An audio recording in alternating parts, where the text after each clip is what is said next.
Ce n'est pas à cause de son âge que Lorendo marche avec une canne. Un jour, j'ai acheté de la drogue à un type que je connaissais sans savoir que c'était du fentanyl et j'ai perdu connaissance ce matin-là. Depuis sa chute, cet ancien prisonnier de 65 ans vit de l'allocation pour personnes handicapées.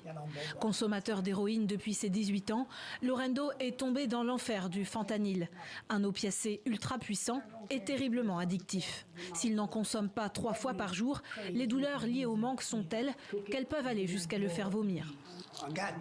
Pendant la pandémie de Covid, j'étais très déprimé et la seule chose qui m'aide à surmonter la dépression, c'est d'en consommer. Il faut que j'arrête, parce que je vais finir par crever.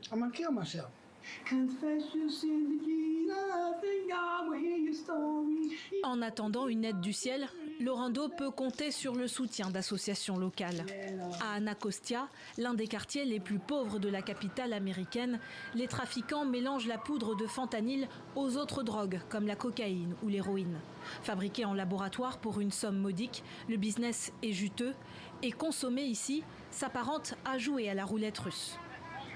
En 2021, 426 overdoses ont eu lieu à Washington. C'est 5 fois plus qu'en 2014. La majorité des victimes sont afro-américaines et ont entre 50 et 69 ans. C'est désormais la première cause de mortalité devant les armes à feu. À bord de son camping-car, Tyrone Pinkney sillonne les quartiers chauds de la ville pour distribuer des seringues propres et des kits de survie. Un garrot, de l'eau stérile, des pansements, des tampons d'alcool.